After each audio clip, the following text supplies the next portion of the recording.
श्री शिवलीलामृत अध्याय 6. श्री गणेशाय नमः. सूत सांगतात, सोमवार, प्रदोष व शिवरात्रीचे व्रत करणाऱ्यांचा उद्धार होतो.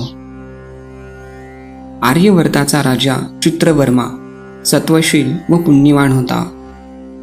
अत्यंत शिवभक्त. अशा राजाला सीमंतिनी नावाची अत्यंत रूपवती कन्या होती. सीमंतिनीचा अर्थ सौंदर्याची परिसीमा असा होतो. पण पत्रिकेनुसार तिला वैधव्य युग होता, पण शिवकृपेने तो टळेल असे सांगितले. सीमंतिनीला शिवराधना करण्यास सांगितले. त्याप्रमाणे ती शिवराधना करू लागली. पुढे तिचा विवाह नेषद राज्याचा राजा इंद्रसेन याचा पुत्र चित्रागंध याच्याशी झाला. विवाहानंतर सासरी गेल्यावर ही सीमंतिनीची शिवराधना सुरू होती.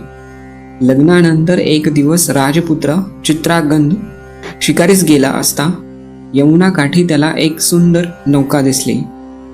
मृगया थांबून तो नौका विहारास निघाला. थोड्याच वेळात नौका उलटली व राजपुत्र यमुनेत बुडाला. खूप शोध करूनही तो सापडला नाही.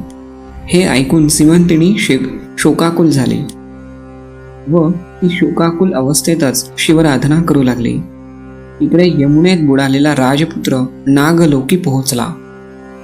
नागराजा तक्षक याने राजपुत्र चित्रागंधला त्याची हकीकत विचारली. त्याची हकीकत ऐकून तक्षक राजाला वाईट वाटले. त्याने आपल्या सेवकांसोबत चित्रगंधाला यमुनेकाठी परत सुखरूप आणून सोडले. योगायोगाने सीमंतिनी त्याच वेळी स्नान करण्यासाठी नदीवर आली होती. तिने राजपुत्राला ओळखले. दोघांना एकमेकांची ओळख पटता सीमंतिनीने आपले राज्य शत्रूच्या ताब्यात असल्याचे सांगितले. तक्षक राजाच्या मदतीने चित्रगंधाने आपले राज्य परत मिळविले. सीमंतिनीच्या माता पित्याने अत्यंत आनंदाने सीमंतिनीला परत चित्रगंधाच्या स्वाधीन केले.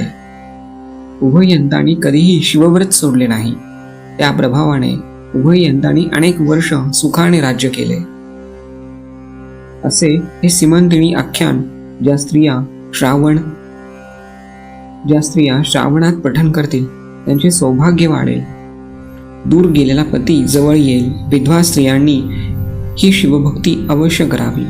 परमनिष्ठेने आजन्म सोमवार व्रत करावे. श्री सांब सदाशिव चरणार्पणमस्तु.